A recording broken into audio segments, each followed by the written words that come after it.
Over the last couple of months, I've been telling a series of stories. I've been looking back at events in my life and looking for areas where either God helped me or God taught me something through a situation. These are the memorial stones, the Ebenezer pillars in my life. Some of these stories are situated around life events or maybe a major happening, an adventure or something that I reflected on and drew a lesson out of. Others are pretty simple, and my thought today is actually a very simple question that I was asked a few years ago.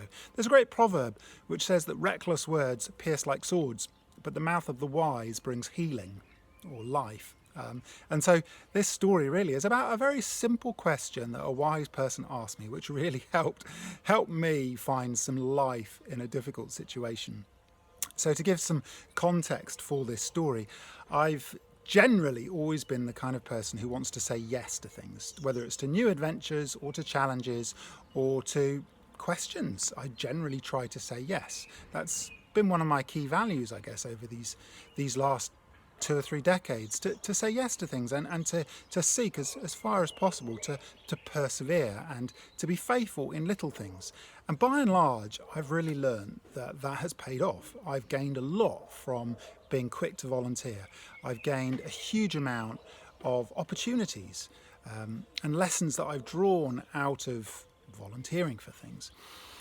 And so in my own leadership development, I've recognised that saying yes has been really key and it's been really important. And there are certain seasons in life, particularly I think in maybe your early years in leadership, where you're really experimenting, when you're trying new things, your leadership and your skills are developing and maturing, and it's important to say yes to things. It's important to be challenged in new directions and new ways. But there also can come a point where saying yes to too many things can leave you overloaded.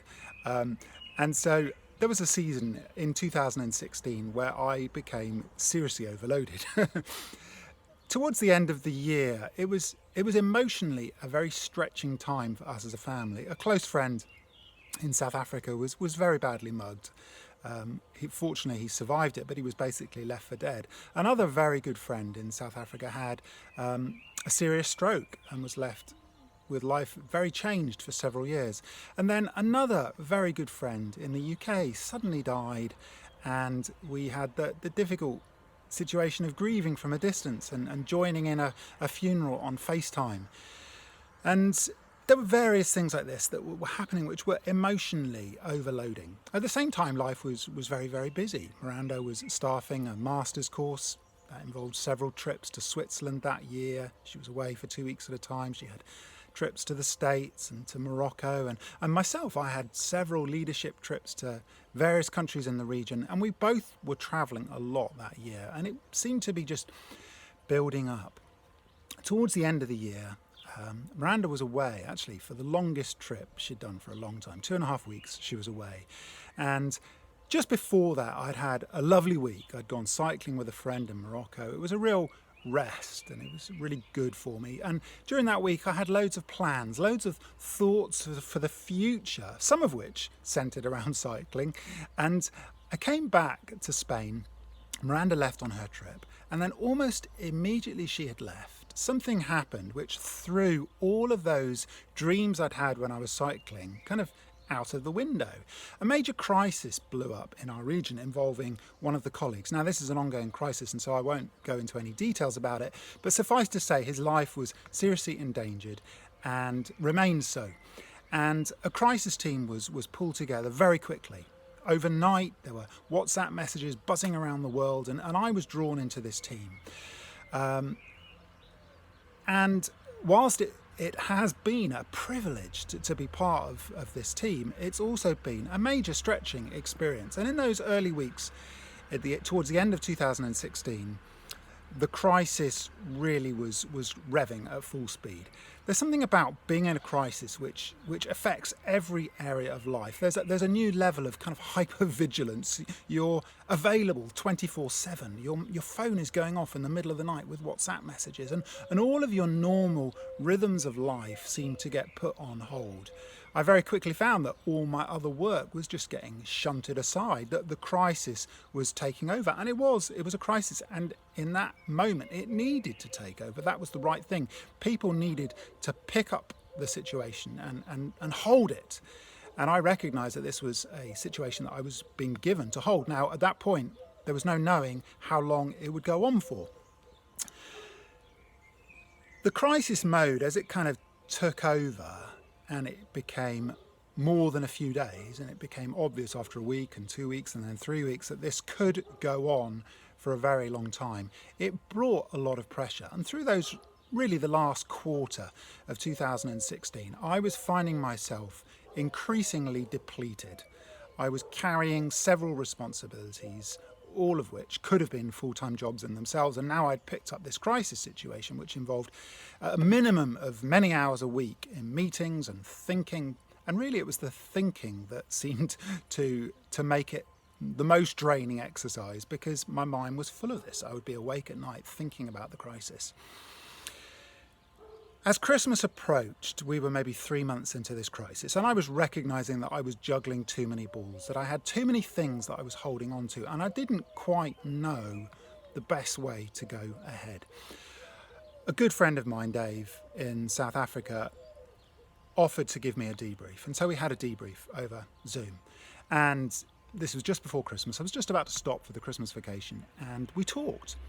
And in the process of the conversation, he asked me just some really good questions about the things that I was carrying. And this really significant question which he asked me, which for me became a real life-giving thought, which I hadn't really thought in these words before. He just asked a really simple question. He just said, Tim, to what extent do you ask yourself the question, is this mine to influence? Is this mine to influence? It's a very simple question, but actually it was really, really radical. When I started to think about it, I started to recognise I had picked up many things which weren't necessarily mine. They weren't things that I needed to influence. They either weren't directly within my sphere of influence, or someone else could quite happily bring influence in that situation. And even as I asked myself that question, I recognised that certainly there were some things that I could immediately put down. But perhaps more significantly, I could go into the next year with that as an underlying question that I would ask myself before picking something up. Is this mine to influence? So I started practicing that question. And as I did this, I realised certain things about myself. I recognised that I had a tendency to pick things up for different motives. One of them could be as simple as I didn't trust other people. I didn't trust other people to pick it up, and so I picked it up. Others could come out of a fear of missing out, a need to be involved in the process. Sometimes it could come out of pride, a feeling that I could do it better than other people. Sometimes it came out of an inability to say no. Some of it came from a very good place, a good motivation of wanting to serve. But I recognised that there were many underlying things that came out. And simply by asking the question, is it mine to influence? It gave space for me to become more and more aware of my own inner motivations and my own ego. And it gave me an opportunity to begin to address some of those issues. At the same time, I was beginning to think, and we were thinking as a family, a lot about Sabbath and a lot about how do we create healthy boundaries in an ongoing crisis situation. Some of those boundaries might be just muting my phone at night so I didn't allow myself to be awoken by a WhatsApp message in the middle of the night. Did I need to be involved in that immediate conversation? Did I need to bring my influence to every single thing? Did it matter if I missed out on one thing by 4 or 5 hours and was able to have a proper night's sleep? And I recognised that it was healthy to create boundaries. As I learnt, and I'm still learning, to say no to certain things, this isn't mine to influence, I realised that actually by saying yes to too many things, whilst it often did me good, it overloaded me, but it also often robbed other people of the opportunity to pick something up for themselves. I recognised that even in my own team, there were several people who actually could gain a great deal by saying yes to something. Some people needed to be stretched. Some people waited because they saw other people who had been doing it for longer, who maybe had more experience in that area. And so naturally, if they saw them picking it up, they felt they weren't needed. And so it was almost the place of people who'd been there longer, who had more experience and maybe more maturity in that area. It was their place to actually hold back so that other people could step in, so that there was leadership development opportunities for other people. And I recognise that I could easily be getting in the way of other people by feeling I needed to be the one to influence. So giving myself permission to ask that hard question, I think, helped other people in the team step into other situations. And I recognised I needed to be giving them opportunity and inviting them. At the same time, I was thinking about Jesus. Jesus didn't heal every single sick person. Jesus didn't speak to every single person around him. Jesus said, I only do what I see the Father doing. He was able to go to bed each night with a clear conscience, I believe, because he did that day what he needed to do. And he didn't carry, in a sense, he didn't carry all the needs on his shoulders. He didn't see himself as having to solve every single issue there and then. He did what he was given to do that day, and he was able to do that and rest knowing I've done what I've been asked to do today. And that's actually a very liberating thing. So in that season, I was learning that there's liberation, there's freedom in saying no. There's freedom in being able to say with all integrity, this is not mine to pick up. This is not mine to influence, in narrowing down my focus. And through these last 3 years or so, I feel like I've gained a greater sense of freedom by saying no to things, by recognizing this is mine to carry. Right now, this crisis is mine to carry. I'm not to lay this down. This is mine to influence. But there are other things that are not mine, and I can let them go.